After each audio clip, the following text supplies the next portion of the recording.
တံဝေကဆိုတာဉာဏ်နဲ့ရှင်တဲ့ထိတ်လန့်မှုလို့ဒီလိုအဓိပ္ပာယ်ရတယ်ဉာဏ်ဆိုတာအမှန်ကန်သိမြင်နားလည်တဲ့သဘောကိုဉာဏ်လို့ခေါ်တာပညာလို့ခေါ်တာအဲ့ဒီဉာဏ်ပညာနဲ့ရှင်တဲ့ထိတ်လန့်မှုကြောက်ရွံ့တဲ့ကြောက်ရွံ့ထိုက်တဲ့အရာကိုသိမြင်နားလည်ပြီးတော့စိတ်ထဲမှာကြောက်ရွံ့တဲ့သဘောဖြစ်တာအဲ့ဒါကိုတံဝေကလို့ခေါ်တယ်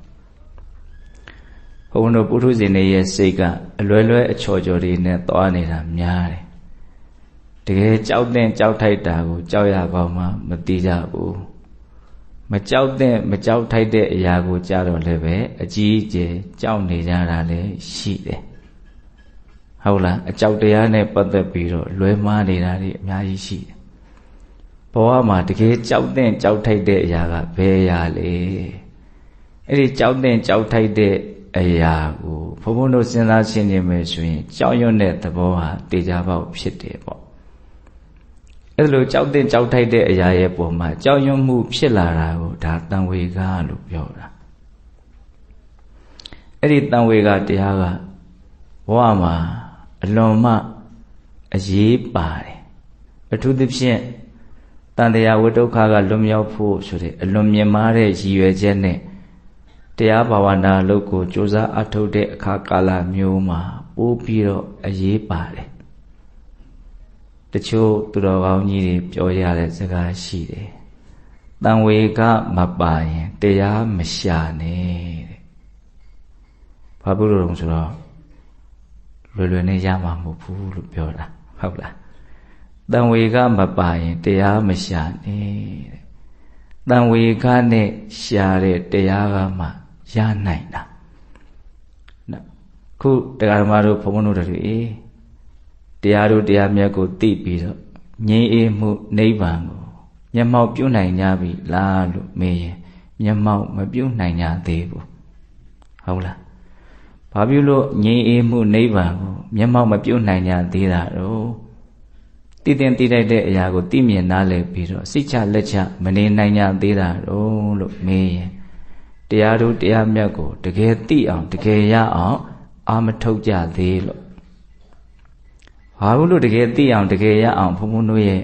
အာထုတ်မှုကနော်မမြင်ရတာတော့ဝရိယဓာတ်ကဘာလို့လိုနေရတာတော့လို့မေးရင်အဲ့ဒီတံဝေကလိုနေလို့ဒီကွင်းဆက်လေးကိုမြင်ရမယ်နော်ဘာလို့တရားတို့မရသေးတာလဲလို့မေးရင်ရာလောက်သည်အထိဝရိယကမမြင်သေးလို့ဟုတ်လားဘာလို့ဝရိယကလည်းပဲရာလောက်သည်အထိမမြင်မားကြရသေးတာတုံးလို့စီစစ်ကြည့်မယ်ဆိုရင်တံဝေကနဲနေလို့ဟုတ်လားဒါကြောင့်တံဝေကဟာအလွန်တရာမှအဖို့တန်တယ်လို့ပြောရမယ်တံဝေကကြီးရင်ကြီးသလောက်ဝရိယကြီးတယ်ဝရိယကြီးရင်ကြီးသလောက်နော်လုပ်ငန်းကံထိရောက်ပြီးတော့ဉာဏ်ပညာကြီးမားတဲ့အဆင့်ကိုရောက်ရတယ်ဒါကြောင့်တံဝေကဖြစ်ဖို့ဘုံဘုံတို့တွေဟာကြိုးပမ်းအထောက်တဲ့နေပါနော်အဲ့လိုဉာဏ်နဲ့ရှင်တဲ့ထိတ်လန့်မှုလို့ဆိုတဲ့တံဝေကတရားဖြစ်ခြင်းတယ်ဆိုရင်မြတ်စွာဘုရားက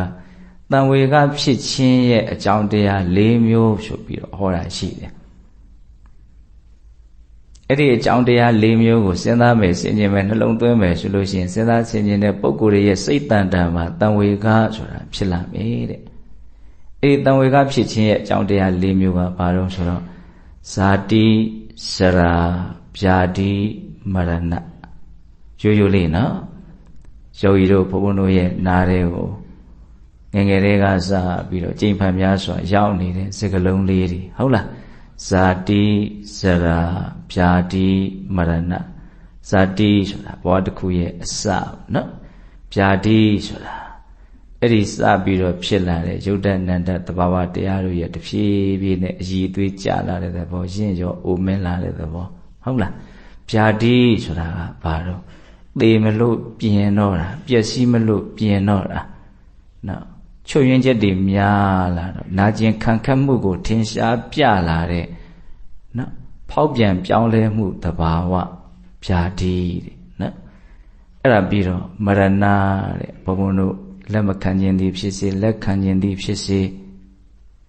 နော်ပျက်စီးမှုဆိုတဲ့သဘာဝတရားကြီးနဲ့ပဲဘဝတစ်ခုဟာအဆုံးသတ်သွားတယ် အဲ့ဒီဇာတိစရာဗျာတိမရဏကိုမြတ်စွာဘုရားကတံဝေကရခြင်းရဲ့အကြောင်းလို့အဲ့ဒါလိုခေါ်တယ်အဲ့ဒါကိုအထာဂရဆရာတော်ဘုရားကြီးများကထပ်မှန်ပြီးတော့ပြည့်စုံအောင်ထည့်သွင်းထားတယ်နောက်ထပ်၄မျိုးတံဝေကရခြင်းရဲ့အကြောင်းတရား၄မျိုးအဲ့ဒါလေးတွေကလည်းပဲဆင်ခြင်စရာအလွန်ကောင်းပါလေတကယ်လဲစဉ်းစားဆင်ခြင်ကြည့်မယ်ဆိုရင်စိတ်ထဲမှာတံဝေကဖြစ်တာကိုတွေ့ရတယ်ဒါနောက်ထပ်စဉ်းစားဆင်ခြင်တဲ့တံဝေကရခြင်းရဲ့အကြောင်းတရား၄မျိုးကဘာလို့ဆိုတော့အပါယဒုက္ခအပေဘုံရဲ့ဆင်းရဲဘုံကိုဆင်ခြင်ရင်တံဝေကဖြစ်တယ်ငရေတရိစ္ဆာန်ပြိတ္တာအတုရကေဟုတ်လားနောက်ဘုန်းတို့ကြောက်ခုမြောက်တံဝေကဖြစ်ခြင်းရဲ့အကြောင်းကအတိတေဝတ္တမူလကဒုက္ခအတိတ်ကာလကဘုန်းတို့ဖြစ်ခဲ့ရတဲ့ဘဝအခြေအနေအမျိုးမျိုးနော်ဒီဘဝမဖြစ်ခင်အရင်ဘဝကဘဝတစ်ခုဖြစ်ခဲ့တာရှိမယ်နော်အဲ့ဒီဘဝမဖြစ်ခင်သူ့အရင်ကလည်းဘဝတစ်ခုဖြစ်ခဲ့တာရှိမယ်နောက်ဆုံးပြီးတော့သွားမယ်ဆိုလို့ရှိရင်တတ္တဝါတဦးတယောက်ရဲ့အစမသိနိုင်လောက်အောင်ရှည်လျားခဲ့လှပြီလို့မြတ်စွာဘုရားဟောတယ်အနမတ္တဂောယံဘိက္ခဝေတန်တာရောပုပ္ပါကောတိနပညာယတိတတ္တဝါတူတယောက်ရဲ့အစမသိနိုင်လောက်အောင်ရှည်လျားခဲ့လှပြီဘုရားရှင်ကိုရောမြတ်ကြီးကဉာဏ်နဲ့ကြည့်ပြီးတော့ဒီတတ္တဝါဟာအရင်ဘဝကဘာဖြစ်တာအဲ့ဒီအရင်ဘဝဘာဖြစ်တာအဲ့ဒီအရင်ဘဝဘာဖြစ်တာနောက်ဆုံးကြည့်နေမယ်ဆိုရင်အဲ့ဒီမြတ်စွာဘုရားပြိဋိဘံသာစံသွားလိုက်မယ်အဲ့ဒီတတ္တဝါရဲ့အစကိုတွေ့အောင်မှမဟုတ်ဘူးလို့အဲ့လိုဟောတယ်ဟုတ်လားအဲ့ဒါလိုအတိတ်ကာလကဖြစ်ခဲ့ရတဲ့ဘဝအခြေအနေအမျိုးမျိုးကိုစဉ်းစားဆင်ခြင်နှလုံးသွင်းခြင်းဟာလည်းပဲတံဝေကရခြင်းရဲ့အကြောင်းတဲ့တံဝေကဝတ္ထုနောက်ခုနှစ်ခုမြောက်တံဝေကရခြင်းရဲ့အကြောင်းကဘာလို့ဆိုတော့အနာဂတိဝတ္တမူလကဒုက္ခအနာဂတ်ကာလမှာဖြစ်မဲ့ဘဝအခြေအနေအမျိုးမျိုးဘုန်းတို့တွေဟာဘဝရဲ့အပေါ်မှာအမှန်ကန်သိမြင်နားလည်မှုမရှိကြသေးတဲ့အတွက်ကြောင့်ဘဝရဲ့ပေါ်မှာဤမျိုးစုံနဲ့တွေ့တာမမောနေကြတယ်ဘဝတကယ်ဖြစ်နေတာကဒုက္ခသဘောပဲသို့တော့ဒီအမှန်တရားကိုဘုန်းတို့ရဲ့စိတ်ဘုန်းတို့ရဲ့ဉာဏ်ကမသိနိုင်သေးဘူးဒုက္ခကိုဒုက္ခမှမသိတဲ့အခါကျတော့ဘာဖြစ်လာတော့ဆိုတော့တွေ့တာမမောမှုဖြစ်လာတယ်တဲ့အဲ့ဒါကိုဘဝတဏှာလို့ခေါ်တယ်အဲ့ဒီဘဝတဏှာရှိနေသေးသမျှဖြစ်နေသေးသမျှမိမိတို့ဘဝကိုရခြင်းသည်ဖြစ်စေမရခြင်းသည်ဖြစ်စေရလိမ့်မယ်လို့ယုံကြည်သည်ဖြစ်စေမယုံကြည်သည်ဖြစ်စေဘဝဟာတဘဝပြီးတဘဝထပ်ပြီးတော့ဖြစ်ရလိမ့်မယ်ကောင်းတဲ့ဘဝဖြစ်မလားဆိုးတဲ့ဘဝဖြစ်မလားဆိုတာကတော့ကိုယ်တသက်တာထားခဲ့တဲ့စိတ်စေတနာတွေရဲ့အပေါ်မှာအဓိကမူတည်တယ်ပေါ့အဲ့ဒါလို့အနာဂတ်ကာလမှာကိုယ့်ရဲ့အသိဉာဏ်မရင့်ကျက်မချင်းဘဝတဏှာမချုပ်မချင်းဆက်ဖြစ်နေရအောင်မဲ့အနေအထားတွေကိုစဉ်းစားဆင်ခြင်ခြင်းဟာလည်းပဲတံဝေကရခြင်းရဲ့အကြောင်းတဲ့ခုနှစ်ခုမြောက်တံဝေကဝတ္ထုပေါ့နော်နောက်ရှစ်ခုမြောက်တံဝေကဝတ္ထုကိုဘယ်လိုပြောထားတော့ဆိုတော့ပိစုပန်နေအာဟာရပရိယေထိမူလကဒုက္ခအခုလောလောဆယ်ပိစုပန်ဒီဘဝမှာဒီအတက်ကလေးမသေးဖို့ဒီဘဝကလေးဆက်ပြီးတော့ဖြစ်နေဖို့အတွက်အမျိုးမျိုးရှားဖွေနေရတယ်ဆိုတဲ့ဒုက္ခတဲ့အထူးသဖြင့်အာဟာရပရိယေတနာတရက်ကို2ခါ3ခါလောက်ခန္ဓာကိုယ်ကြီးတွေကိုအာဟာရဓာတ်တွေထည့်သွင်းပေးရတာမရှိဘူးလားရှိတယ်ဟုတ်လားအဲ့ဒါကအရှာမဖွေပဲနဲ့အလို့လျောက်အိမ်ထဲမှာရောက်နေတာမဟုတ်ဘူးခဲခဲရင်ရင်ဘာလို့ထားတာတော့ရှာဖွေထားကြရတာအဲ့ဒါလို့ဒီခန္ဓာကိုယ်ကြီးမသေးရေးအတွက်ရှင်သန်ရေးအတွက်အမျိုးမျိုးနေမျိုးစုံနဲ့ကြိုးပမ်းအထုတ်ပြီးတော့ရှာဖွေကျွေးမွေးပြုစုယူရပြီးတော့နေရတဲ့အနေအထားဟာလည်းစဉ်းစားဆင်ခြင်မယ်ဆိုလို့ရှိရင်တံဝေကဉာဏ်ကိုဖြစ်စေတယ်တဲ့ဒါကြောင့်သူဟာရှစ်ခုမြောက်တံဝေကဝတ္ထုလို့ဒီလိုဘုန်းဘုန်းတို့မှတ်ကြရမယ်ပေါ့နော်အဲ့ရှေ့ပိုင်း၄ခုကမြတ်စွာဘုရားဟောထားနော်နောက်ပိုင်း၄ခုကတက္ကရာဆရာများထည့်သွင်းထားအဲ့တော့ဒီနေရာမှာဒါလေးကိုဘုန်းဘုန်းတို့ကဉာဏ်ပညာပါလက်တွေ့ကြအ အသုံးတဲ့အောင်သုံးနိုင်ဖို့လိုမယ်ဒီရှင်းပါးကိုစဉ်းစားဆင်ခြင်စိတ်ထဲမှာထိတ်လန့်မှုတံဝေကဖြစ်မယ်လို့ပြောတယ်အဲ့ဒါကိုဟုတ်မဟုတ်တရားဓမ္မတို့ဘုန်းဘုန်းတွေကနော်ကိုယ်တိုင်ကျင့်ကြံကြိုးကိုအထုတ်ဆင်ခြင်ကြည်ခြင်းအပြင်သက်သေပြနိုင်မှုလိုမယ်ပေါ့။အော်ဒါတွေဟာတကယ်စဉ်းစားရင်တကယ်ကိုထိတ်လန့်မှုဖြစ်တာပါလားလို့ကိုယ်တိုင်သိရအောင်ဘုန်းဘုန်းတို့ဘာလို့ကြည့်တဲ့နော်စဉ်းစားကြည့်တဲ့နဲ့ဟုတ်လားဇာတိစရာဖြာတိမရဏစဉ်းစားမယ်ဆိုရင်ထိတ်လန့်မှုဟာဖြစ်ကိုဖြစ်တယ်တဲ့နော်မွေးဖွားရတဲ့ကိစ္စအိုမင်းရင်ရွာတဲ့ကိစ္စနာကျင်ခံခက်နေရတဲ့ကိစ္စနောက်ဆုံးမရှုမလားပျက်စီးသွားရတဲ့ဒုက္ခဟုတ်လားဇာတိစရာဖြာတိမရဏသူ့ကိုတလုံးနဲ့အနှစ်ချုပ်မယ်ဆိုရင်တော့အနိစ္စသဘောလို့ပြောလို့ရပါတယ်ဘာလေးမှတည်တတ်နေတာမဟုတ်ဘူးမွေးဖွားခြင်းကအိုမင်းရင်ရောခြင်းစီကိုပို့လိုက်တယ်ပြောင်းလဲသွားတယ်အိုမင်းရင်ရောခြင်းကနေနာကျင်ခံခက်ခြင်းစီကိုပို့လိုက်ပြန်တယ်နာကျင်ခက်ခက်ခြင်းကနေသေဆုံးပျက်စီးခြင်းစီကိုရောက်အောင်ပို့လိုက်ပြန်တယ်ဘုန်းဘုန်းတို့တွေကအမြဲတမ်းတွန်းပို့တာကိုခံနေရတယ်ပေါ့ဒါကိုမြတ်စွာဘုရားကတော့ဥပမာလေးနဲ့လှလှပပဟောတယ်ယထာဒန္တေနဂောပါလောဂါဝောပါစီတိဂောစရာဧဝံစရာစမေစုစအာယုံပါစဉ်တိပါဏိနံနွားကြောင့်သားကဒုက္ကင်ပြီးတော့သူကြောင်းတဲ့နွားတွေကိုသူရောက်စေခြင်းတဲ့ဇကြက်စီကိုဥတည်ပြီးတော့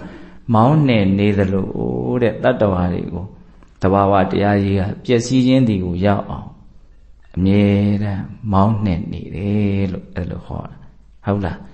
အဲ့တော့ဒီလေးပါးကိုစဉ်းစားဆင်ခြင်ဒီလေးပါးအကြောင်းခေါင်းထဲကိုရောက်အောင်တွေးမယ်ဆိုရင်ဘုန်းဘုန်းတို့ရဲ့စိတ်ထဲမှာမဖြစ်လာနိုင်တော့သဝေကဖြစ်လာနိုင်တယ်တဲ့ဘုန်းဘုန်းတို့အင်္ဂုတ္တပါဠိတော်စတုတ်ကနိပတ်ထဲမှာတိဟသုတ်တံဆိုပြီးတော့သုတ်တံလေးတပုဒ်မြတ်စွာဘုရားဟောထားတာလေးကိုစိတ်ဝင်စားပဲတွေ့ရတယ်တိဟဆိုတာဘာလို့ရှင်သိအဲ့ဒီသုတ်တံမှာမြတ်စွာဘုရားကဘယ်လိုဟောတာလဲဆိုတော့ယဟန်တို့တဲ့သားတို့တနေချင်းသေးမင်းဆိုတာရှိတယ်တဲ့သူကအလွန်မှဒီသားကောင်တွေရဲ့ပေါ်မှာဩဇာတိတ်ကမှကြီးမားတယ်အဲ့ဒီချင်းသေးကလင်းလာလို့အစာရှာတော့မဲဆိုဂူတွေကနေထွက်ပြီးတော့ကိုယ်တွေပါတွေကိုအညောင်းဆန့်ပြီးတော့အရက်လေးမျက်နာကိုကြည့်ပြီးတော့ချင်းသေးတို့ရဲ့အတန်နဲ့ဟိန်းဟောက်လိုက်မယ်ဆိုလို့ရှိရင်ဒီချင်းသေးဟိန်းဟောက်တဲ့အတန်ကိုကြားတဲ့သားကောင်တွေဟာအကုန်လုံးထိတ်လန့်တုန်လှုပ်သွားကြတယ်တဲ့နော်ကောင်းကင်မှာကျက်စားတဲ့တတော်ဟာကောင်းကင်ကိုပြန်ပြေးရတယ်တွင်းထဲကျက်စားတဲ့တတော်ဟာတွင်းထဲဝင်ပြေးကြတယ်ရေထဲကျက်စားတဲ့တတော်ဟာရေနဲ့ရာကိုထိုးပြီးတော့ပြေးကြတယ်နောက်ဆုံးလူပြည်လောကမှာမွေးထားတဲ့သားကောင်တွေကပြန်ကြားမယ်ဆိုလို့ရှိရင်ကျိုးနဲ့ချီတာဆိုကျိုးပြတ်အောင်ယုံထွက်ပြေးကြတယ်ကြောက်လွန်းလို့ဒီချင်းသေးရဲ့အတန်ကိုဟုတ်လားအဲ့ဒါမြတ်စွာဘုရားကဥပမာပေးတာဒါချင်းသေးဆိုတာဘုသူ့ကိုရည်ညွှန်းတာတော့ဆိုတော့မြတ်စွာဘုရားကိုရည်ညွှန်းတာတဲ့မြတ်စွာဘုရားချင်းသေးမင်းကြီးနဲ့တူတယ်တဲ့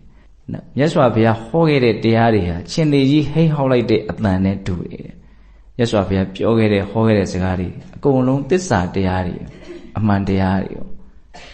ဒါမြတ်စွာဘုရားဘယ်လိုတရားမျိုးကိုဟောတာအဲ့ဒီသုတ်တန်ထဲမှာမြတ်စွာဘုရားဟောတဲ့တရားမြတ်စွာဘုရားပြောတဲ့စကားသစ္စာတရားဒါဟာတက္ကာယတရားဒါဟာတက္ကာယဖြစ်ခြင်းရဲ့အကြောင်းတရားဒါဟာတက္ကာယချုပ်ရာဒါဟာတက္ကာယချုပ်ရာကိုရောက်စေတတ်တဲ့တရားလို့သစ္စာ၄ပါးကိုအဲ့လိုတက္ကာယဆိုတဲ့စကားလုံးလေးနဲ့ဟောတယ်တက္ကာယဆိုတာထင်ရှားဖြစ်ပေါ်နေတဲ့ယုံနာကိုပြောတာနော်တက္ကာယတရားဆိုတာအဲ့ဒီယုံနာတဘာဝတရားတွေရဲ့ပျက်စီးနေတဲ့တဘာဝကိုထင်ရှားပြပြီးတော့ဒါဟာဒုက္ခသစ္စာမကောင်းတဲ့တဘာဝတွေပေါ့နော်ဒီမကောင်းတဲ့တဘာဝဒုက္ခသစ္စာတွေကဘာကြောင့်ဖြစ်ပေါ်လာတုံးလို့မေးရင်သမုဒယသစ္စာတဏှာလောဘကိုအကြောင်းပြုပြီးတော့ဖြစ်ပေါ်လာတာဒီဒုက္ခသစ္စာချုပ်ငြိမ်းရာနော်သမုဒယသစ္စာတဏှာလောဘကိုချုပ်ငြိမ်းအောင်လုပ်လို့ဒုက္ခသစ္စာဝင်ပြီးစားတွေအကုန်လုံးငြိမ်းသွားတဲ့သဘောကိုဒါတက္ကာယချုပ်ရာနိဗ္ဗာန်ဆိုတာကိုရည်ညွှန်းတာပေါ့အဲ့ဒီနိဗ္ဗာန်တတ်အငြိမ်းတက်ကိုရခြင်းနဲ့ရောက်ခြင်းနဲ့ဆက်ရောက်ခြင်းနဲ့ဆိုရင်မဂ္ဂင်၈ပါးဆိုတဲ့လမ်းစဉ်ကိုရှောက်လန်းကြရမယ်သမာဓိဋ္ဌိကောင်းဆောင်တဲ့မဂ္ဂင်၈ပါးကိုပွားများကြရမယ် အဲ့လိုမျိုးမြတ်စွာဘုရားသစ္စာလေးပါးတရားကိုဟောပြတဲ့အခါမှာအလွန်မှအသက်ရှည်တဲ့နတ်တွေနောက်တချို့ပြမာတွေဆိုလို့ရှိရင်ကဘာနဲ့ခြီးပြီးတော့မှအသက်ရှည်ကြတယ်အသက်ရှည်လွန်းလို့တချို့ပြမာတွေဆိုရင်သူတို့ကိုသူတို့အသေးဘူးလို့တောင်ထင်းနေတာအမြဲတမ်းတီးနေတယ်လို့တောင်ထင်းနေတာပျက်စီးမှုကသိပ်ပြီးတော့မထင်ရှားဘူးပေါ့နော်တချို့နတ်တွေဆိုရင်အသက်လည်းရှည်တယ်အလွန်မှလည်းစီးစိမ်ရလည်းကြီးတယ်အဲ့လိုအသက်ရှည်တဲ့ချမ်းသာမှုများတဲ့စီးစိမ်ကြီးကြတဲ့နတ်တွေတောင်မြတ်စွာဘုရားရဲ့သစ္စာတရားကိုကြားတဲ့အခါမှာထိတ်လန့်တုန်လှုပ်ကြတယ်တဲ့။အော်ငါတို့ဟာကိုမမြဲပါပဲနဲ့မြဲတယ်လို့ထင်နေကြတာ။ငါတို့ဟာကိုယ့်ဘဝကိုမကောင်းပါပဲနဲ့ကောင်းတယ်လို့ထင်နေကြတာ။တကယ်စင်စစ်ဘဝဆိုတာမမြဲတဲ့သဘောတည်းဘဝဆိုတာမကောင်းမွန်တဲ့သဘောတည်းလို့မြတ်စွာဘုရားရဲ့သစ္စာတရားကိုနားထောင်ရတဲ့အခါကြားရတဲ့အခါမှာအဲ့ဒီအသက်ရှည်ကြတဲ့ချမ်းသာခြင်းများရတဲ့စီးစိမ်ကြီးကြတဲ့နတ်တွေဟာဘာဖြစ်ကြတာလဲတော့ထိတ်လန့်ကြတယ်တဲ့အဲ့ဒါမြတ်စွာဘုရားဥမာပေးပြီးတော့ဟောတာဟုတ်လားအဲ့တော့ဘုန်းတို့ဒီသစ္စာတရားဆိုတာအဓိကကဘာတုံးလို့မေးရင်ဖြစ်ပေါ်နေတဲ့ဘဝရဲ့မကောင်းတဲ့သဘာဝကိုထင်ရှားပြပြီးတော့ဟောတဲ့ဒေသနာပဲခုကျတို့ဖြစ်နေရတဲ့အနေအထားကောင်းမွန်တဲ့သဘောတွေဖြစ်နေတာမဟုတ်နော်ကောင်းမွန်တဲ့သဘောတွေဖြစ်နေတာမဟုတ်ဒုက္ခသစ္စာဆင်းရဲခြင်းသဘာဝအမှန်အဲ့ဒီအမှန်တရားကိုသိဖို့အခုယောဂီတို့ကြိုးပမ်းအားထုတ်နေကြတာဒုက္ခသစ္စာကဘယ်ဟာလဲလို့မေးရင်စင်စစ်မပြတ်ဖြစ်ပေါ်နေတဲ့ရည်ယုံနံသဘာဝဟာဒုက္ခသစ္စာမကောင်းတဲ့သဘာဝပဲသို့တော့အဲ့ဒါကိုကိုကဒါတွေဟာမကောင်းတဲ့သဘာဝတွေလို့နားလည်ပါပြီလားလို့မေးရင်ပြပြဝဝနားမလည်ကြသေးဘူးအဲ့ဒါကိုကိုယ်ပိုင်ဉာဏ်နဲ့နားလည်အောင်မလုပ်တာတော့တတိနဲ့အမြဲတမ်းကြည်နေတာဒါဟာကောင်းတဲ့သဘာဝလားမကောင်းတဲ့သဘာဝလားအမှန်သိအောင်မလုပ်တာတော့ကြည်တာကြည်မှမြင်မှာနော်ဟုတ်လားအဲ့တော့ဒီဖြစ်ပေါ်နေတဲ့သဘာဝတွေအနှစ်ချုပ်ပြီးတော့ဘုန်းတို့ပြောရမယ်ဆိုရင်မြင်မှုကြားမှုအနံ့ရမှုစားတော့မှုတွေးထီမှုတွေးကြံမှုဟုတ်တယ်မဟုတ်လားဒီသဘာဝတွေဖြစ်နေတာ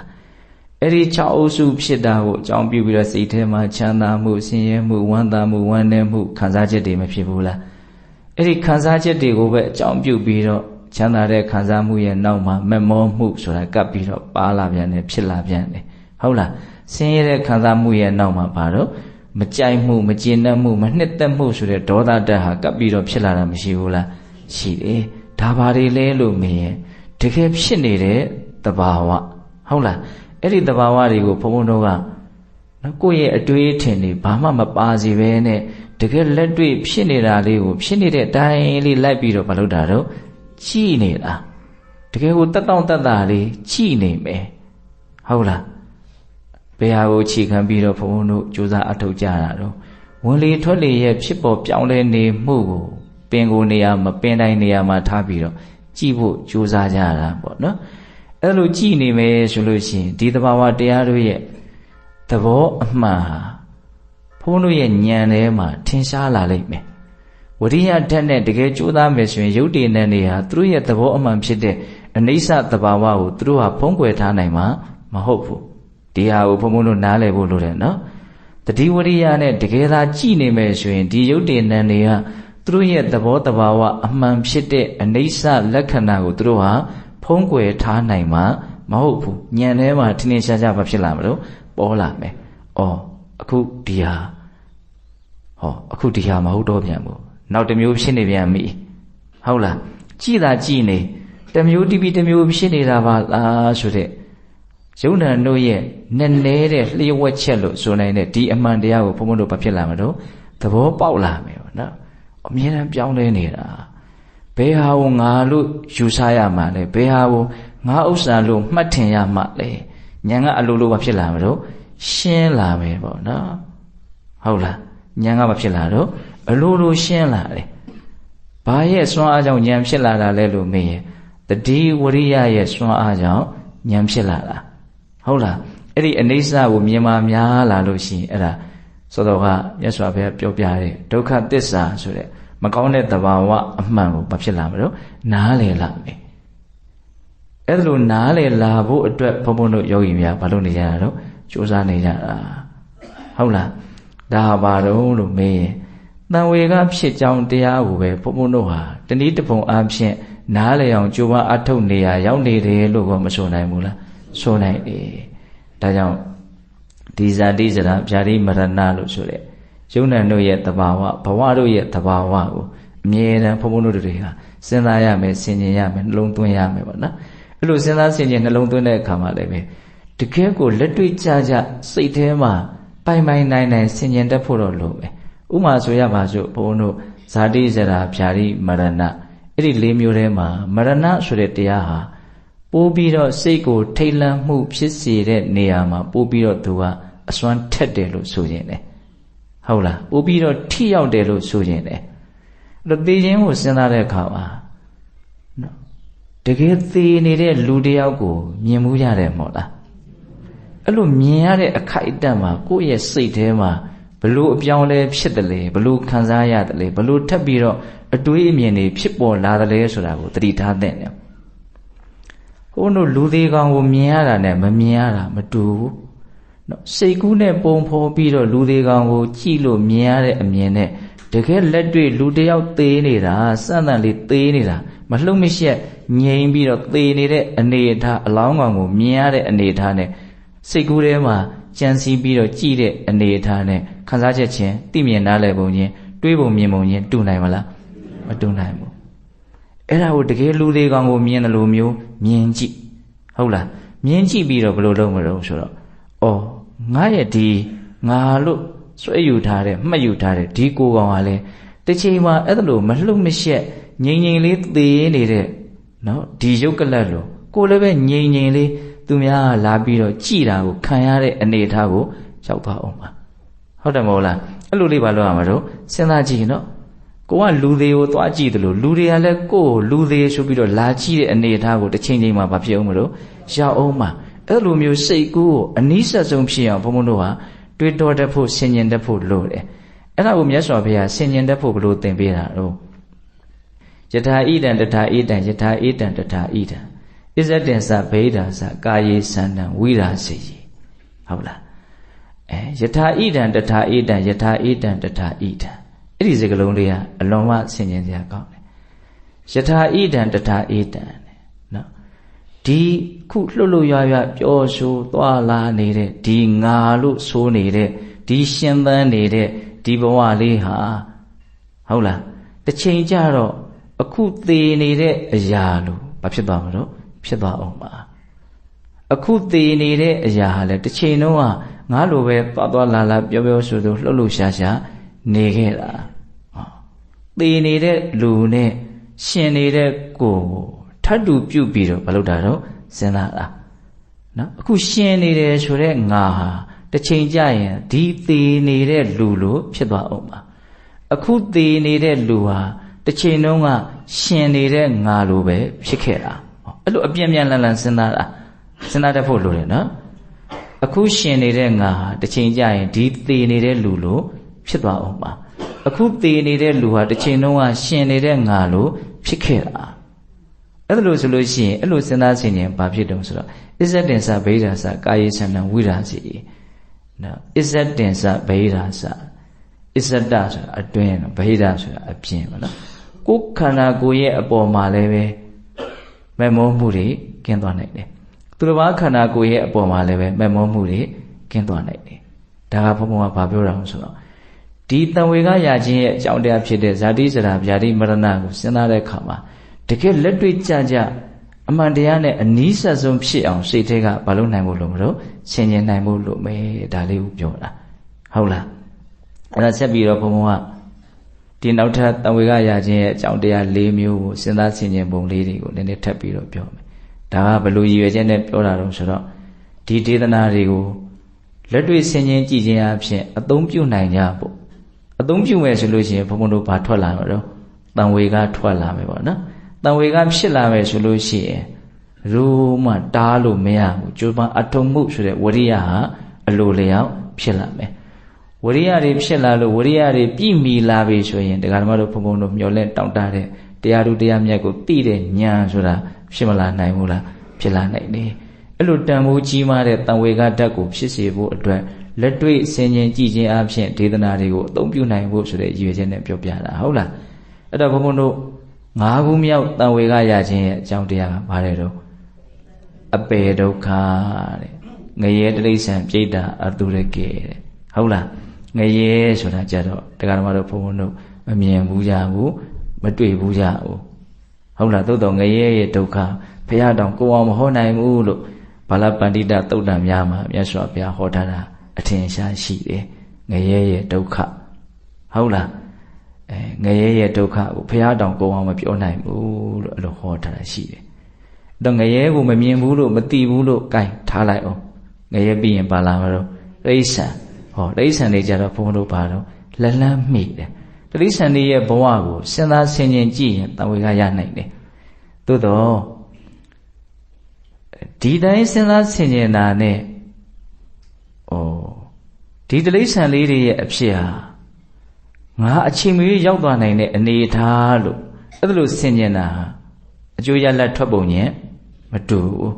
ဟုတ်လားတိရစ္ဆာန်တွေဆင်းရဲလိုက်တာလို့စဉ်းစားရင်စိတ်ကဒီလောက်မထိတ်လန့်သေးဘူး။အော်ငါမှတိရစ္ဆာန်ဖြစ်စေတတ်တဲ့ဓာတ်တတိတွေ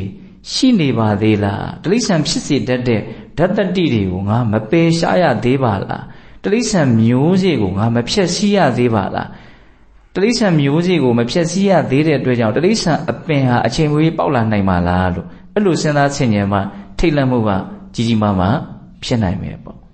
တိရစ္ဆာန်မျိုးစေ့ဆိုတာဘာကိုကြီးပဲပြောတာတော့တက္ကာယဒိဋ္ဌိကိုပြောတာဟုတ်လားထင်ရှားဖြစ်နေတဲ့ယုံနံကိုပုဂ္ဂိုလ်တ attva လို့ထင်မှားနေတာဟုတ်လားအဲ့ဒီတက္ကာယဒိဋ္ဌိဟာ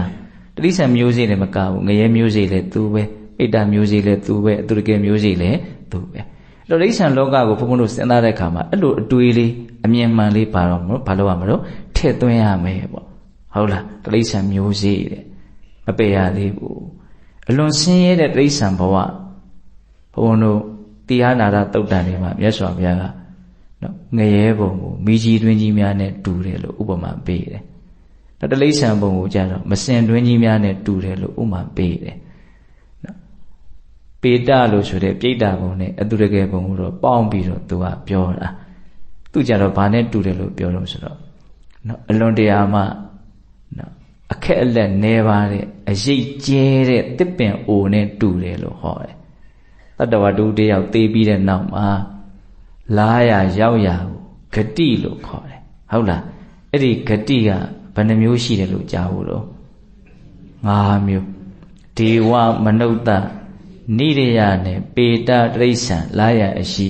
၅ရံသောဂတိဟုတ်လားဒေဝဂတိကိုကြတော့မြတ်စွာဘုရားကပြတ်သက်ဆောင်ကြီးများနဲ့တူတယ်လို့ဟောတယ်မနုဿဂတိကိုကြတော့မြတ်စွာဘုရားကအရှိကောင်းတဲ့တစ်ပင်များနဲ့တူတယ်လို့ဟောတယ်ဂတိ၅ပါးကိုလှုပ်ဥမာနဲ့ဟောတာအမြင်ရတယ်အမြင်နဲ့ပြည့်စုံတဲ့လူတစ်ယောက်ကအောက်ကိုလှမ်းပြီးတော့ကြည့်တယ်တဲ့အဲ့လိုကြည့်တဲ့အချိန်မှာနေပူကျဲကျဲမှာလူတစ်ယောက်ကရိတ်ခါတော့ကိုထမ်းပြီးတော့အပေါ်ကနေကပူတယ်အောက်ကသဲကပူတယ်အဲ့ဒါလိုအပေါ်ဘူးအောက်ပူကြားထဲမှာရိတ်ခါတုတ်ကလေးထမ်းပြီးတော့သူဟာခရီးသွားနေတာကိုတွေ့တယ်ဒီလူဘယ်ကိုဥတည်နေတာတော့သူရှောက်နေတဲ့လမ်းကဘယ်ကိုရောက်မဲ့လမ်းလဲဆိုတာကိုအမြင်ကကြည့်တဲ့လူကမြင်တယ်တဲ့အဲ့ဒါပထမတစ်ယောက်ဘယ်ကိုဥတည်နေတာလဲဆိုတော့မိကြီးတွင်းကြီးစီကိုဥတည်နေတယ်ဟာဒီလမ်းကြောင်းကိုသာမပြောင်းဘူးဆိုရင်တော့ဒီလူဟာတေချာပေါက်မိကြီးတွင်းထဲကိုကြာမှာပဲအဲ့ဒီလူကလည်းလမ်းကြောင်းမပြောင်းဘူးအဲ့ဒါလမ်းလဲဆုံးရောက်မိကြီးတွင်းထဲကြာသွားရောတဲ့အဲ့ဒါမြတ်စွာဘုရားကဥပမာလေးနဲ့ပြောတာတချို့တရားတွေဟာငရဲကိုရောက်စေတတ်တဲ့အလုပ်တွေကိုလုပ်နေကြတယ်ငရဲကိုရောက်စေတတ်တဲ့အပြောကိုပြောနေကြတယ်ငရဲကိုရောက်စေတတ်တဲ့အတွေ့ကိုတွေးနေတယ်အဲ့ဒါမိကြီးတွင်းစီကိုရအောင်ရှောင်နေတဲ့ခရီးတွေလို့ပဲလမ်းကြောင်းမပြောင်းဘူးဆိုရင်အဲ့ဒါတေချာပေါက်ငရဲကိုရောက်ဟောနောက်တစ်ယောက်ကတော့ဘယ်ကိုဥတည်နေတော့မစင်တွင်းစီကိုဥတည်တယ်မစင်တွင်းဆိုတာတိဋ္ဌံပုံကိုပြောတာလမ်းကြောင်းမပြောင်းဘူးအဲ့ဒါတေလဲတေရောတိဋ္ဌံဖြစ်သွားရောနောက်တစ်ယောက်ကတော့ဘယ်ကိုဥတည်တော့အရေးမကောင်းတဲ့နာဖို့ခိုးဖို့အတွက်အရေးမပြည့်စုံတဲ့တစ်ပင်အိုဒီကိုဥတည်တယ်လမ်းကြောင်းမပြောင်းဘူးအဲ့ဒါရောက်သွားတယ်ပိဋ္ဌာဖြစ်သွားတယ်ပြောတာဟုတ်လားနောက်တစ်ယောက်ကတော့သူကအရေးကောင်းတဲ့တစ်ပင်ကြီးကိုဥတည်တယ်ဒါလူပြည်ကိုရောက်ကြောင်းလမ်းကိုရှောက်တယ်လို့ရည်ရွယ်တာနောက်တစ်ယောက်ကတော့ပြတ်သက်ဆောင်တွေကိုဥတည်နေတယ်ဟုတ်လား အဲ့ဒါဘုန်းတို့စဉ်းစားဆင်ခြင်ရမှာကနိရိယဆိုတဲ့ဒီဂတိဘယ်လိုမြင်ရမှာတော့မိကြီးတွင်လို့မြင်ရမယ်ကြသွားမယ်ဆိုရင်အချိန်မရွေးအမြဲတမ်းဘာဖြစ်နေပြီတော့ပူလောင်နေမယ်ဆိုတဲ့အဓိပ္ပာယ်ပေါ့အိဋ္ဌံပုံကြတော့ဘယ်လိုပြောတော့မစင်တွင်နဲ့ဟာအလုံးမညစ်နွမ်းနေရောနော်မစင်ကြယ်ဘူးမတန့်ရှင်းဘူးနော်အိဋ္ဌံအများစုဟာနိုင်ရာစားကြတာပဲဟုတ်လားတိဋ္ဌံတကောင်ရှင်သန်မှုအတွက်တခြားတိဋ္ဌံတကောင်ကအမြဲတမ်းသေပေးရတယ်ဟုတ်လားတချို့ဆိုရင်မသေးခင်မှာလှုပ်လှုပ်ရွရွဖြစ်နေတော့မှကိုပဲအငမ်းမရမျိုးချပြစ်လိုက်ကြတယ်ဘာမှအရသာခံနေတာတွေဘာတွေရှိမယ်မထင်ပါဘူးဟုတ်တယ်မဟုတ်လားဒီဝမ်းပြည့်ရေးအတွက်ဒီသူ့ရှင်သန်ရေးအတွက်ဒီခြားတရားဝတကောင်ကိုသူကလှုပ်လိုက်ရတော့မျိုးလိုက်ရတယ်ဒါတွေကဘုန်းဘုန်းတို့ဗာပြောနေတာတော့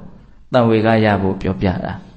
အဲ့ဒီလိုမျိုးဘုန်းဘုန်းတို့ဟာရှင်သန်မှုအတွက်အသေးအတန်ရုန်းကန်ခဲ့ရတဲ့ဘဝပေါင်းများစွာဘုန်းဘုန်းတို့ဘာလုပ်ခဲ့ရတော့ဖြတ်သန်းခဲ့ရတယ်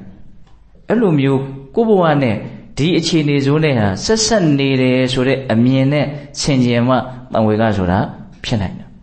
ဒီသဘောကိုပြောတာနော်ငရေတိဋ္ဌံပြိတ္တာဟောပြိတ္တာကြတော့ဘုန်းတို့တချို့မြင်ဘူးတယ်ဟုတ်တယ်နော်မြင်ဘူးရတဲ့လူတွေရှိတယ်ဟုတ်လားနော်အရေးအယောင်တွေတွေ့တာရှိတယ်အတန်ပလန်တွေကြားတာရှိတယ်အနံ့တွေရတာရှိတယ်တချို့ဆိုအခေါင်ထဲအနေနဲ့မြင်ဘူးကြတာတောင်ရှိတယ်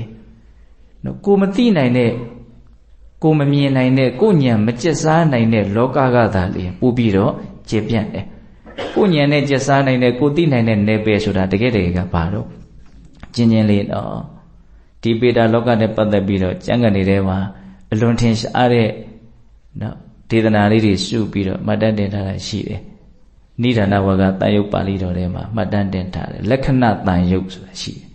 နော်နိဒာနဝကဆိုတာသူကအကြောင်းအကျိုးဆက်ဆက်ပြီးတော့ဟောပြထားတယ်ပရိစ္ဆေသမုပ္ပါဒေသနာကိုအရင်ခံပြီးတော့မှတ်တမ်းတင်ထားတာနိဒာနဝကဆိုအဲ့ဒီလက္ခဏာတန်ယုတ်ထဲမှာ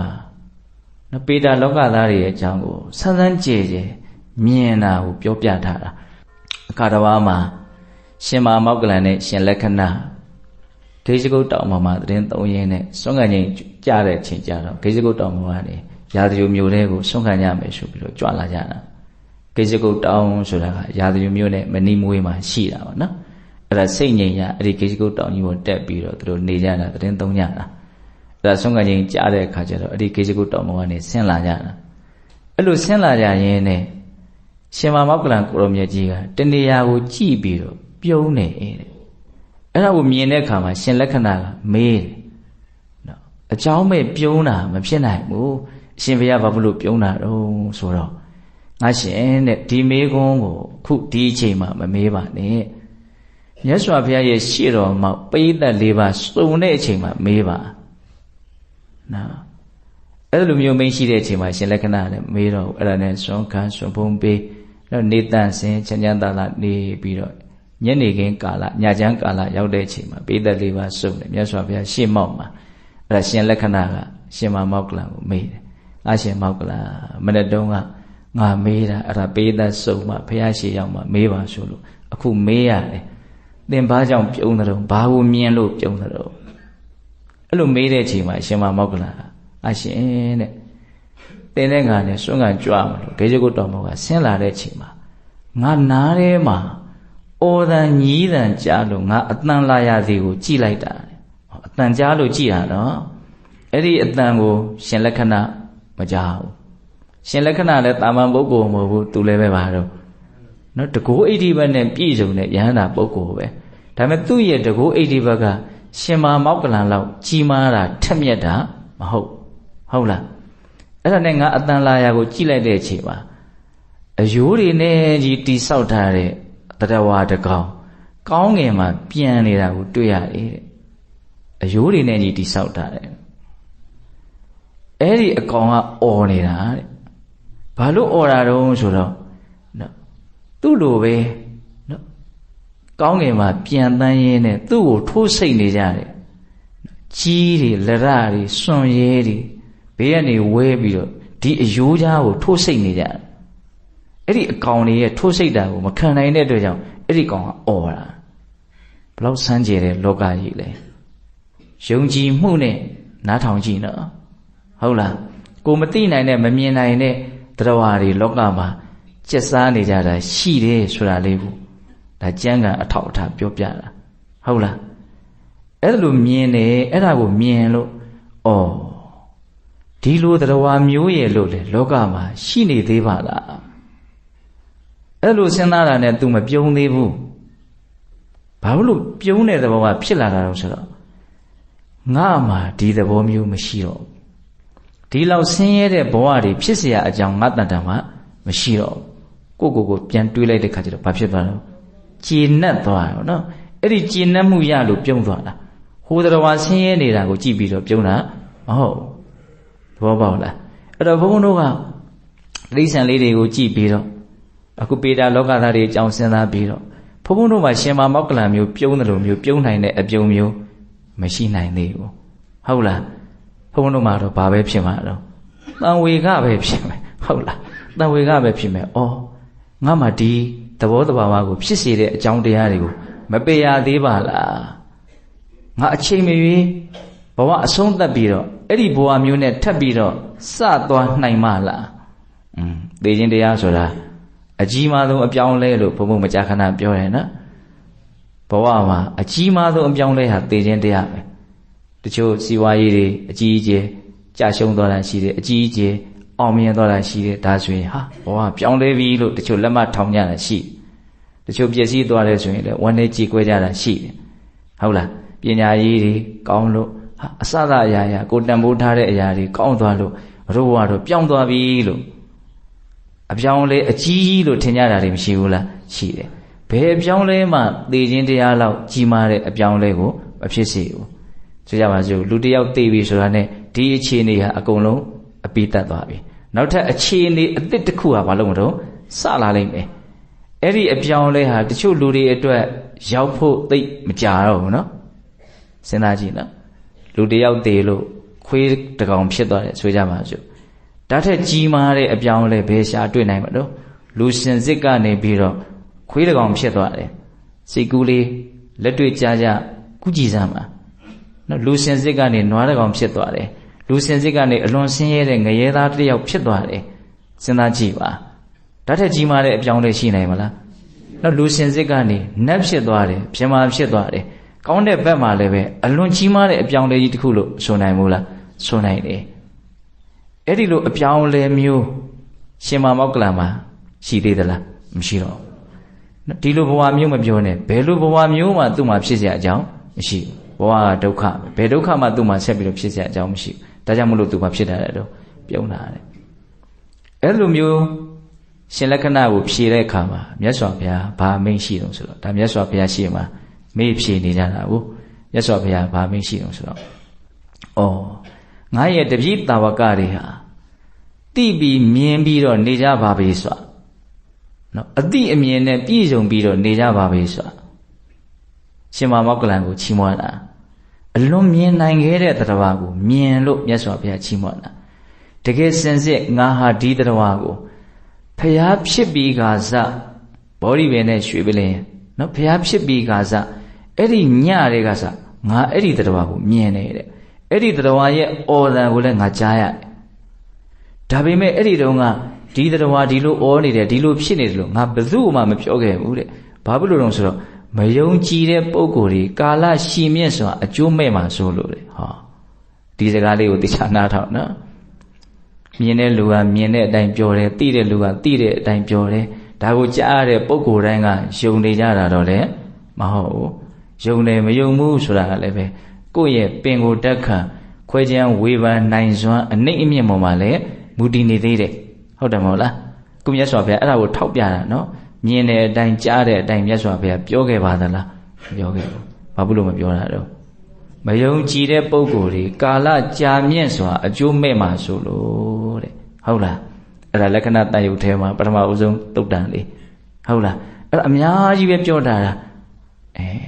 ပြိတ္တာအမျိုးအစားကိုစုံနေတာပဲတချို့ပြိတ္တာကျတော့အပေါ်ကအရေးကုန်မပါဘူးသွတ်တန်ရဲရဲနဲ့နော်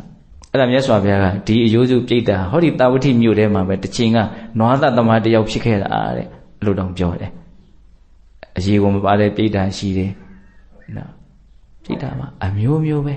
နောက်ဆုံးမှာဘာတွေတွေ့ရတော့ဆိုတော့ဘုံကြီးပြိတ္တာကိုရင်ပြိတ္တာဘိက္ခုနီပြိတ္တာဟုတ်လားနော်ပြောင်ပြောင်လောင်နေတဲ့သင်္ကန်းကိုယုံထားတယ်ပြောင်ပြောင်တောက်နေတဲ့ခါးပန်းကိုပန့်ထားတယ်ဟုတ်လားအဲ့လိုပဲကောင်းကင်မှာအော်ဟစ်ညီးသွားပြီးတော့ပြေးလွှားနေကြတယ်လောကကြီးမှာကိုမကျက်စားနိုင်တဲ့နယ်ပယ်တွေအများကြီးပါလားဆိုတာကိုဘုံဘုံတို့သိနိုင်မြင်နိုင်မှုပြောပြတာဟုတ်လားဒါဘယ်လိုရည်ရွယ်ချက်နဲ့ဘုံဘုံကပြောနေတာတော့တန်ဝေကရအောင်စဉ်းစားဆင်ခြင်တဲ့နေရာမှာကြည်ကြည်ပြည့်ပြည့်စဉ်းစားတတ်ဖို့ဆင်ခြင်တတ်ဖို့ပြောပြတာအဲ့တော့ဒီအပေဘုံရဲ့ဒုက္ခကိုစဉ်းစားဆင်ခြင်တဲ့အခါမှာဘုံဘုံတို့အဓိကတော့ချက်ကအပေဘုံကိုရောက်စေတတ်တဲ့သဘောတဘာဝတွေငါတန်တမှာရှိနေတယ်ငါမပေရသေးဘူးဆိုတဲ့အမြင်မှန်ဒီကိုရောက်အောင်သွားဖို့စဉ်းစားဖို့လိုမယ်ပေါ့နော်နောက်ပြီးတော့ဘုံဘုံတို့ဆက်သွားမယ်နောက်အတ္တိတေဝတ္တမူလကဒုက္ခနောက်အတိတ်ကာလကဖြတ်တန်းခဲ့ရတဲ့ဘဝအခြေအနေမျိုးမျိုးဒါလည်းပဲစဉ်းစားဆင်ခြင်မယ်ဆိုလို့ရှိရင်တဝေကကိုဖြစ်စေတတ်တဲ့သဘာဝတရားတစ်ခုတဲ့နောက်အတိတ်ဘဝတွေဖြစ်ခဲ့တယ်ဆိုတာနဲ့ပတ်သက်ပြီးတော့အဲ့ဒီအတိတ်ဘဝမှာစဉ်းစားဆင်ခြင်တဲ့အခါမှာအတိမှန်အမြင်မှန်နဲ့နော်ဉာဏ်ပညာကိုဖြစ်စေဖို့အတွက်မြတ်စွာဘုရားဟောတဲ့ဒေသနာတွေအများကြီးရှိတယ်အထူးထင်ရှားတာကတော့ဒီနိဒာနဝကတန်ယုတ်ပါဠိတော်ထဲမှာပဲမှတ်တမ်းတင်ထားတဲ့အနမ္မတကတန်ယုတ်ဆိုတာရှိတယ်ဟုတ်လားအနမ္မတကတန်ယုတ်ဆိုတာဘာပြောတာလဲဖြစ်ခဲ့တဲ့ဘဝတွေရဲ့နော်ရှည်လျားလှစွာကြာမြင့်စွာဖြစ်ခဲ့တဲ့အနေအထားတွေကိုမြတ်စွာဘုရားဟောပြထားတာအလုံးမထင်ရှားတဲ့စကားလုံးလေးတွေယောဂီတွေရဲ့နားတဲ့စိတ်ထဲမှာရှိပြီးသားနော်တဦးတယောက်နော်အလိုမကျလို့ချစ်တဲ့ပုဂ္ဂိုလ်တွေနဲ့꿰ရလို့မချစ်တဲ့ပုဂ္ဂိုလ်တွေနဲ့တွဲရလို့ရိုးကျလာတဲ့မျက်ရည်တွေကိုစုထားလို့မြန်ရာဇကောင်းဆိုရင်သမုဒ္ဒရာ၄ခြင်းမှာရှိတဲ့ရည်ဟာနဲတယ်ရိုးကျခဲ့တဲ့မျက်ရည်တွေဟာများတယ်မျက်ရည်သမုဒ္ဒရာဟုတ်လားဘဝတွေကဖြစ်ခဲ့ရတာတွေကများလွန်းလို့အတိတ်ကာလကဖြစ်ခဲ့ရတဲ့ဘဝတွေကများလွန်းလို့ဟုတ်လားခေါင်းဖြတ်ခံရတဲ့အခါကာလမျိုးမှာရိုးကျတဲ့သွေးတွေကိုစုထားလို့မြန်ရမယ်ဆိုရင်သမုဒ္ဒရာ၄ခြင်းမှာရှိတဲ့ရည်ဟာနဲတယ်ရိုးကျခဲ့တဲ့သွေးတွေကများတယ်သွေးသမုဒ္ဒရာဟုတ်လားဖြစ်ခဲ့တဲ့ဘဝတွေကများလွန်းလို့ကိုတောက်ဆုခဲ့တဲ့အမိရဲ့နှုတ်ရည်တွေကိုစုထားလို့မြန်ရမယ်ဆိုရင်သမုဒ္ဒရာ၄ခြင်းမှာရှိတဲ့ရည်ဟာနဲတယ်တောက်ဆုခဲ့တဲ့နှုတ်ရည်တွေဟာများတယ်နှုတ်ရည်သမုဒ္ဒရာသမုဒ္ဒရာ၃မျိုးလောက်မှတ်ထားပါနော်မြဲရည်သမုဒ္ဒရာသွေးသမုဒ္ဒရာနှုတ်သမုဒ္ဒရာဟုတ်လားဒါတွေကဘာကိုရည်ညွှန်းနေတာတော့အတိတ်ကာလကဖြစ်ခဲ့တဲ့အနေအထားတွေကိုမြတ်စွာဘုရားရည်ညွှန်းပြောဆိုနေတာဟုတ်လားစဉ်းစားတော့ဟိုတလို့ဒီကဘုံဘုံမကြပြောပြတဲ့စကားလေးတစ်ခွန်းအမှတ်ရတယ်အရင်ဘဝဆိုတာအခုဒီနားမှာထိုင်နေတဲ့ပုံကိုယ်တွေအတွက်သိဝေးသေးတာမဟုတ်ဘူးအသက်40ဆိုတဲ့ပုံကိုယ်တယောက်အတွက်အရင်ဘဝကလွန်ခဲ့တဲ့နှစ်40ကအရင်ဘဝပဲဟုတ်တယ်မဟုတ်လားလွန်ခဲ့တဲ့နှစ်40လောက်ကအရင်ဘဝပဲနော်အဲ့ဒီတုန်းကအကယ်၍များလူတယောက်ဖြစ်ခဲ့မယ်ဆိုလို့ရှိရင်အဲ့ဒီတုန်းကသားသမီးတွေအခုရှိအောင်မှာဟုတ်တယ်မဟုတ်လားစဉ်းစားကြည့်အဲ့လိုလေးလက်တွေ့ကြကြစဉ်းစားကြည့်နော်အဲ့ဒီတုန်းကလူတယောက်ဖြစ်ခဲ့မှဆိုရင်အဲ့ဒီမိသားစုအဲ့ဒီအတိုင်းဝိုင်းအဲ့ဒီတုန်းကချစ်ရခင်ရတဲ့လူတွေကိုတကယ်ကိုပဲအဓိကတန်ဖိုးထားပြီးတော့ဒါငါမိသားစုငါအတိုင်းဝိုင်းငါအသက်အမြုံလေးဆိုပြီးတော့တကယ်ကိုပဲဖုန်းတော့မလုပ်ခဲ့မှာတော့အဓိကထားခဲ့မှာအရေးအပါဆုံးလုပ်ခဲ့မှာနော်အခုသိနိုင်မြင်နိုင်တဲ့လူတယောက်ကတကူရှိလို့သိနိုင်မြင်နိုင်လို့မြန်ပြောခဲ့ပဲဆိုရင်ဟာအဲ့ဒါအရင်ဘဝမင်းသားလေးအဲ့ဒါအရင်ဘဝမင်းသမီးလေးပြောခဲ့လို့တွေ့မယ်ဆိုရင်စိတ်ထဲမှာအဲ့ဒီဘဝတုန်းကလို့တော့အဓိကကြအဓိကထားတာတန်ဖိုးထားတာနော်အရေးပါတာအဲ့ဒီစိတ်တွေရှိအောင်မလားမရှိတော့အဲ့ဒါအရင်ဘဝပဲဟုတ်မှာပေါ့ဒီလောက်ပဲဖြစ်မယ်ပေါ့နော်အခုဒီဘဝမှာလည်းပဲဘုံဘုံတို့အလွန်မှအဓိကထားရတဲ့ကိုယ်အတိုင်းအမြုံလေးကိုယ်မိသားစုလေးကိုယ်အတိုင်းဝိုင်းလေးမရှိဘူးလားဒါငါသားဒါငါသမီးဒါငါမိဘဆိုပြီးတော့ငါဥစ္စာဆိုပြီးတော့လှုပ်ထားတာအလွန်မှအရေးကြီးတယ်ဘဝမှာဒါတွေကသာလင်အရေးကြီးဆုံးလို့စိတ်ထဲမှာမလှုပ်ထားတာတော့မှတ်ထင်ထားတယ်ပေါ့နော်အဲ့ဒီမှတ်ထင်ထားမှုကြီးကိုလျှော့ချနိုင်ဖို့အတွက်စောစောကအရင်ဘဝကငါလို့လုပ်ခဲ့တဲ့ငါဥစ္စာလို့လုပ်ခဲ့တဲ့ကိုအလွန်အရေးပါခဲ့တဲ့ကိစ္စတွေကိုအခုဒီဘဝနေလှမ်းကြည့်တော့သိပြီးတော့အရေးမပါတော့ဘူးလို့ပြောခဲ့တယ်နော်အခုအရေးပါနေတဲ့ဒီကိစ္စတွေဒီအနေအထားတွေကိုနောက်ဘဝရောက်ရင်အရေးပါအောင်မလားမပါတော့အဲ့ဒီနောက်ဘဝဆိုတာကလည်းသိကြတော့မှမဟုတ်တာအရင်ဘဝဆိုတာကလည်းသိမကြခဲ့သေးသလို နတ်ဘဝဆိုတာလည်းသိပြီးတော့ကြာတော့မှာမဟုတ်တာနှစ်20 30ဆိုတာဘာမှပြောလို့တဲ့ကိစ္စမဟုတ်နှစ်20 30အတွင်းယောက်ျားတော့မှာနတ်ဘဝဆိုတာအဲ့ဒီနတ်ဘဝရောက်ပြီဆိုတာနဲ့အခုဒီဘဝအလွန်မှအရေးပါခဲ့တဲ့အနေအထားမျိုးစုံကိုဘုန်းဘုန်းတို့တွေကမေ့ပြစ်ကြအောင်ပါအရင်ဘဝဟာတွေကိုအခုဘာလုပ်ထားတာတော့မေ့ထားပြီဘယ်တော့မှခေါင်းထဲမရှိတော့တကယ်လို့သိနိုင်မြင်နိုင်တဲ့လူကပြောမယ်ဆိုရင်တော့ဘုန်းဘုန်းတို့သိအလေးနဲ့မထားတော့ဘူးဟုတ်မှာပေါ့ထားလိုက်တော့ဟုတ်လားအဲ့ဒါလိုပဲအခုဒီဘဝအရေးပါတဲ့ကိစ္စတွေကိုနောက်ဘဝရောက်တာနဲ့ကျွတ်တို့ဘာလို့ပြည့်အောင်မှာတော့မေ့ပြည့်အောင်မှာပဲအဲ့ဒီဘဝကအနေအထားတွေကပဲအစားထိုးပြီးတော့ဘာလို့ကြအောင်မှာတော့အရေးကြီးကြအောင်မယ်ပေါ့ဟောစဉ်းစားတာငါဆိုတာတကယ်ရှိတဲ့အရာမဟုတ်ဘူးဆိုတာကိုဒီအမြင်နဲ့လည်းပဲချင်းကပ်ပြီးတော့တွေးကြည့်သင့်တယ်အရင်တော့ကလည်းငါလို့လုပ်ခဲ့တာပဲလေအဲ့ဒီငါအခုအမှတ်တောင်မရတော့အခုငါလို့လုပ်နေတဲ့အရာကိုလည်းနောက်ဘဝရောက်ရင်အမှတ်ရမှာမဟုတ်အဲ့ဒီနောက်ဘဝရောက်သွားပြီဆိုရင်လည်းအဲ့ဒီဘဝငါကိုတစ်ခါမေ့အောင်မှာပဲကျွတ်တို့မေ့ခဲ့တဲ့ငါပေါင်းဘယ်နှငါရှိပြီတော့ဘယ်ရှိတွက်နိုင်မလို့အဲ့လိုနေနဲ့စဉ်းစားကြည့်တက္ကာယဒိဋ္ဌိကိုယုံနေစေတယ်လို့ဘုံဘုံကခံစားရလို့ဒီအကြောင်းအရာလေးကိုပြောပြတာဟုတ်လားဒါကြောင့်အတိတ်ကာလကအနေအထားတွေအများကြီးစဉ်းစားရင်းနဲ့အခုပြစ္ဆုတ်ပံဘဝလည်းပဲတစ်ချိန်မှာအတိတ်ဖြစ်သွားအောင်မှာပါလားဒီလိုနဲ့အရေးကြီးတာတွေကိုထားခဲ့မေ့ခဲ့ပြီးတော့တို့လာခဲ့တာပါလား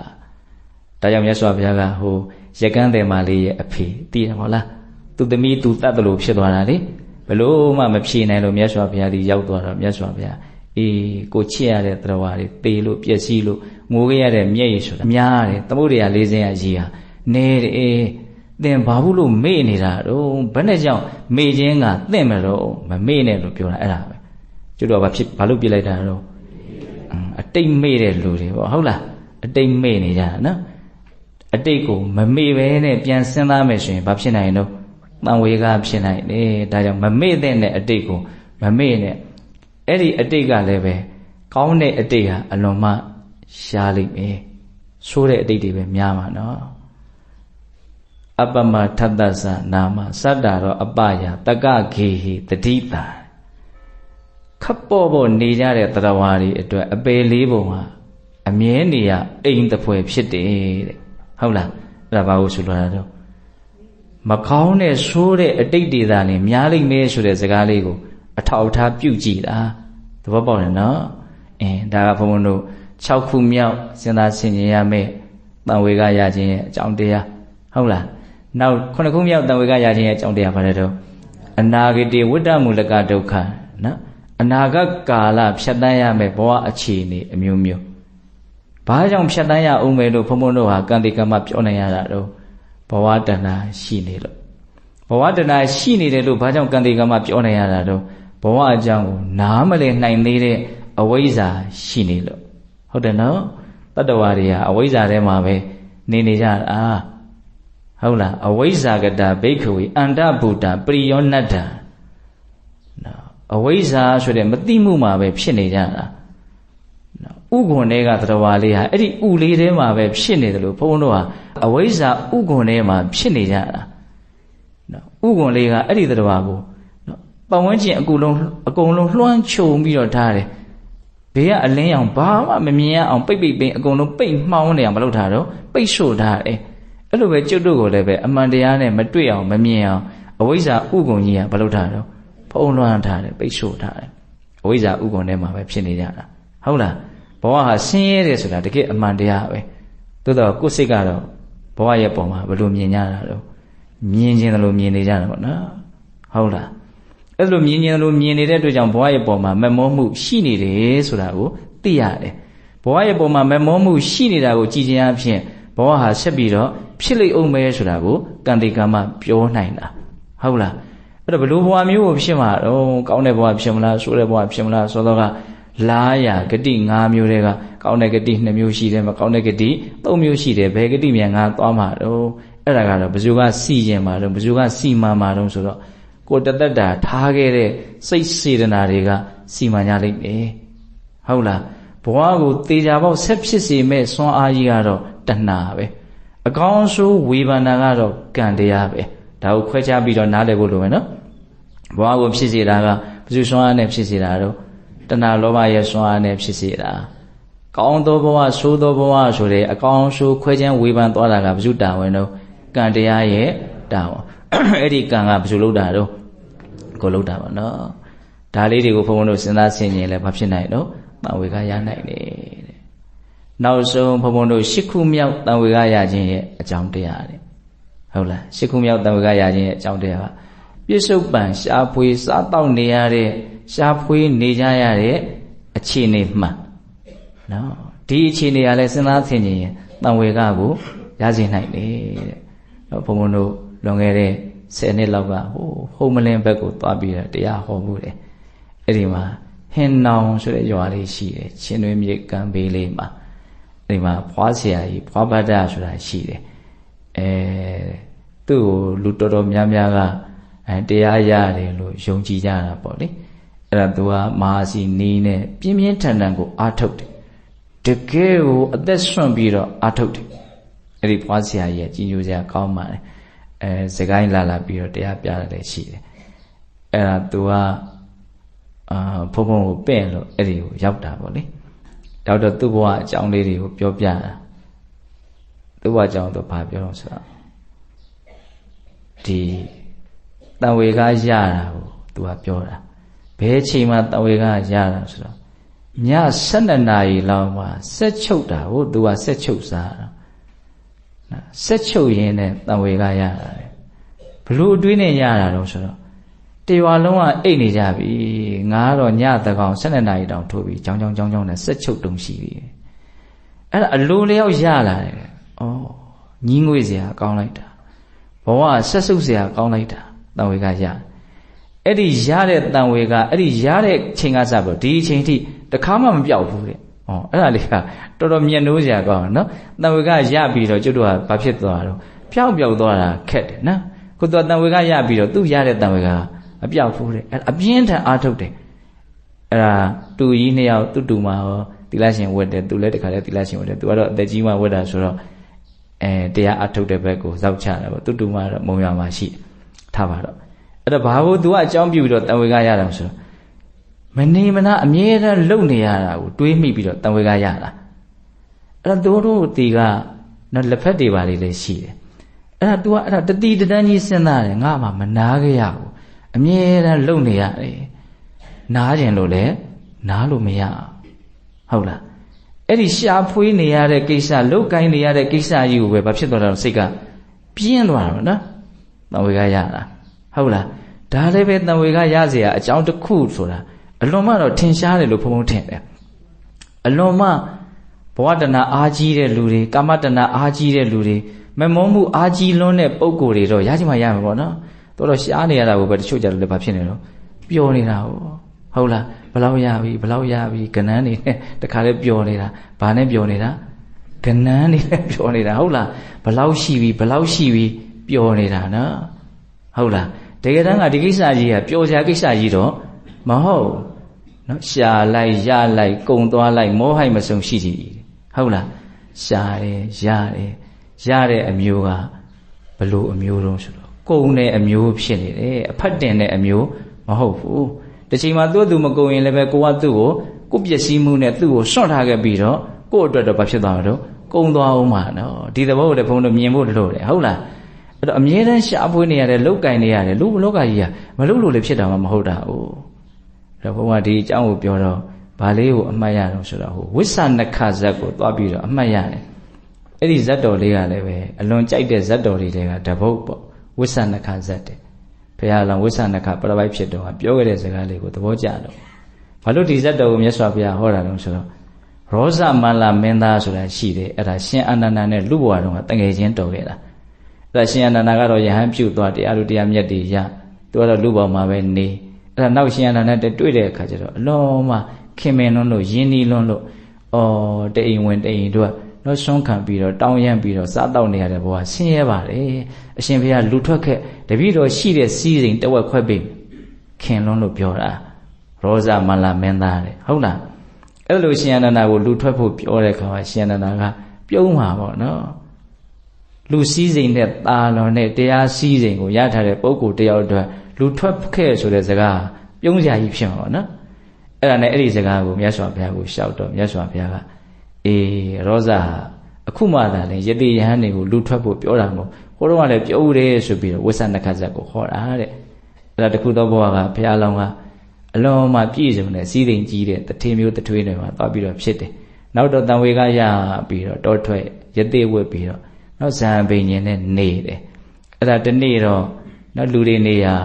နောက်လူတွေနေတဲ့နေရာဌာနကိုနောက်အချင်တက်တို့အငံတက်တို့ရဖို့အတွက်သူလာရတာရှိတာဟုတ်အဲ့လိုလာရင်းနဲ့တထေးတယောက်ကအလွန်ကြည်ညိုတဲ့အတွက်ကြောင့်မို့လို့သူ့ရဲ့တရက်ဥယျာဉ်ထဲကိုနော်ကြောင်လေးဆောက်ပြီးတော့ပင့်ထားတာအမြဲတမ်းပြုစုလုပ်ကြွေးပြီးတော့နေတာနောက်တော့အဲ့ဒီတထေးကနော်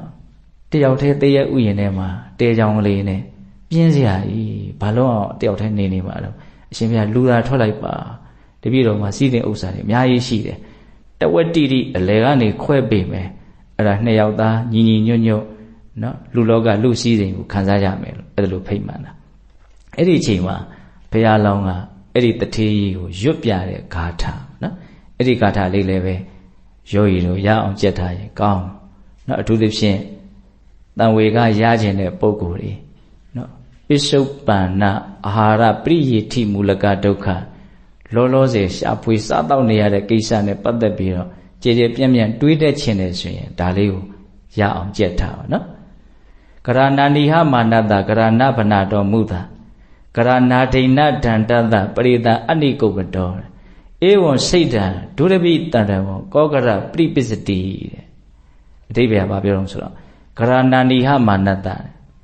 အနိဟမာနတကြိုးစားအထောက်မှုမရှိတဲ့လူတယောက်ရဲ့ကရအိမ်ယာဆိုတာနာတိတ္တိမတည်နိုင်ဘူးတဲ့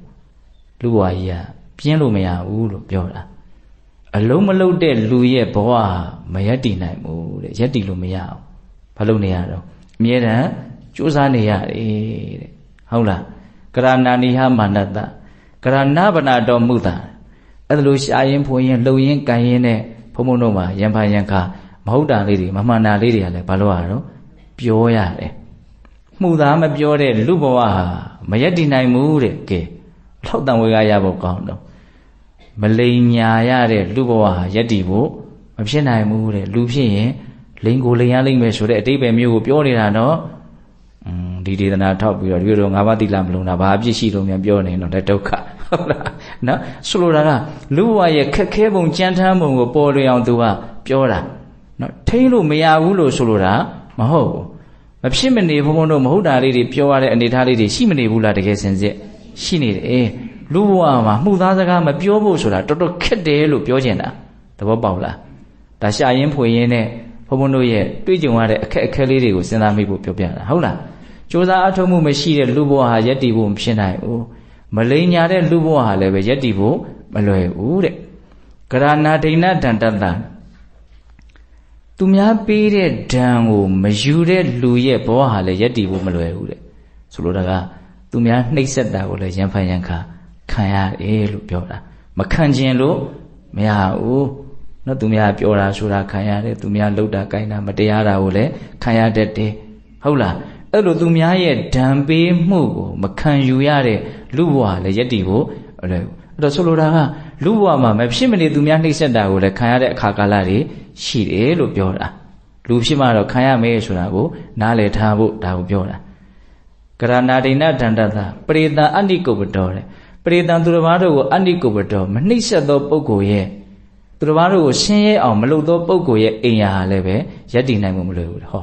သူများနှိပ်စက်တာကိုမှခံရတာမဟုတ်တခါတလေအကြောင်းအားလျော်ဆိုတာသူများကိုကနှိပ်စက်ရတဲ့အခါကာလလေးတွေလည်းရှိတယ်သူများကိုဆင်းရဲအောင်ပြောရတာမရှိဘူးလားတိတိကြီးနဲ့တခါတလေမပြောမဖြစ်လို့ဘာလို့ရတော့ပြောရတာဒီလိုပြောလိုက်ရင် तू စိတ်ချမ်းသွားမှမဟုတ်ဘူးဆိုတာကိုသိတယ်ဒါပေမဲ့ဘာလို့ရတော့ပြောရတယ်ဘလောက်တန်ဝေကရစရာကောင်းတော့နော်သူများဒဏ်ထားတာကိုမယူတဲ့လူဘဝယက်တည်ဖို့မလွယ်ဘူးသူများကိုစိတ်ဆင်းရဲအောင်ကိုယ်ဆင်းရဲအောင်မလုပ်ရဖဲနဲ့နော်လူဘဝယက်တည်ဖို့မလွယ်ဘူးဒီသဘောလေးကိုပြောတာနော်ဧဝံစိတ်တံဒုရပိတံတော်ကောကရပရိပစ္စတိအဲ့လိုနော်ပြစ်ချက်တွေများတဲ့လူဘဝယူဘလို့ဉာဏ်ရှိတဲ့ပုဂ္ဂိုလ်ကပျော်နိုင်မှာတုံးလို့သူကအဲ့လိုရွတ်ဆိုတာနော်ဂါထာလေးရဲ့အဓိပ္ပာယ်ကလွန်ကောင်းတယ်နော်အလုံးမလုံးတဲ့ဘဝဆိုတာယက်တည်ဖို့အလွယ်ဘူးမလိမ်ညာတဲ့လူဘဝဆိုတာယက်တည်ဖို့မလွယ်ဘူး သူများနှိပ်စက်တာကိုမခံယူရတဲ့လူဘဝဆိုတာယက်တည်ဖို့အလွယ်ဘူးသူများကိုမနှိပ်စက်တဲ့လူရဲ့ဘဝဆိုတာယက်တည်ဖို့အလွယ်ဘူးအဲ့ဒါလိုအပြစ်အနာစာများတဲ့လူဘဝကြီးကိုဘယ်လိုဉာဏ်ရှိတဲ့လူကပျော်နိုင်မလဲတဲ့ဒီသဘောကိုပြောတာဟုတ်လားဒါကဘာနဲ့ပတ်သက်ပြီးတော့ဘုန်းကပြောနေတာတော့ပိဿုပန်ရှားဖွေစားတော့ရတဲ့ဒုက္ခနဲ့ပတ်သက်ပြီးတော့စဉ်းစားဆင်ခြင်တဲ့အခါမှာကြည်ကြပြန့်ပြန့်ရှိဖို့ပြောပြတာနော်အဲ့တော့တံဝေကဝတ္ထုဘယ်နှပါတော့၈ပါးတဲ့တရားသိကြရအောင်ဟုတ်လားအဲ့တော့ဘုန်းတို့စိတ်ရဲ့ဉာဏ်နဲ့ရှင်တဲ့ထိတ်လန့်မှုဆိုတဲ့တံဝေကကိုရရှိတတ်တဲ့နောက်စဉ်းစားဆင်ခြင်စရာအရာဌာနဘယ်နှမျိုးတော့ရှင်မျိုးဇာတိစရာဗျာတိမရဏဒါကမြတ်စွာဘုရားဟောပြတဲ့ဒေသနာဟုတ်လားနောက်အပါယဒုက္ခအတ္တိဝတ္တမူလကဒုက္ခအနာဂတိဝတ္တမူလကဒုက္ခပိဿုပန်ဒီအာဟာရပရိယေထိမူလကဒုက္ခဆိုတဲ့ဒီနောက်၄ပါးကတက္ကရာဆရာတော်များရေးပြထားတဲ့တံဝေကရခြင်းရဲ့အကြောင်းတရား၄မျိုး၈မျိုးသလုံးဘုန်းဘုန်းတို့တွေဟာစဉ်းစားရှင်းခြင်းဖြင့်တံဝေကဉာဏ်ရင့်တန်အောင်ကြိုးပမ်းအထောက်ကြရမယ်ပေါ့နော်တံဝေကဉာဏ်ရင့်တန်ရင်ဘာတွေကြီးမားလာမလို့လုံလဝရိယကြီးမားလာမယ်လုံလဝရိယပြည့်မီလာလို့ရှိရင်ဘာတွေပြည့်မီလာမှာတော့ဉာဏ်ပညာတွေပြည့်မီလာမယ်ပေါ့နော်ဉာဏ်ပညာပြည့်မီလာတဲ့တနေ့မှာဘုန်းဘုန်းတို့တွေဟာအငြိမ့်တဲ့နိဗ္ဗာန်ကိုမျက်မှောက်ပြုရလိမ့်မယ်ဒါကိုပြောတာဟုတ်လားဒါကြောင့်တံဝေကဉာဏ်ရင့်တန်အောင်တံဝေကရခြင်းရဲ့အကြောင်းတရား၈မျိုးကိုစဉ်းစားဆင်ခြင်နိုင်ကြတဲ့သူတော်ကောင်းတွေဖြစ်ကြပါစေလို့ဘုန်းဘုန်းတို့ဆန္ဒပြုပြီးတော့ဒီကနေ့ကြိုးပမ်းအထောက်ကြတဲ့ဒါနသီလသမာဓိပညာကုသိုလ်ကောင်းမှုအစုစုတို့ရဲ့စွမ်းတတ္တိကြောင့်ဘုရားတပည့်တော်တို့သည်မဲ့ညာဘုံညာမျက်နှိပ်ပံကိုလင်းမြန်ထုတ်ချောက်မျက်မှောက်ပြုရစေကုန်သောဟုပတ္တနာအောင်စုပြုကြကုန်ရာတည်း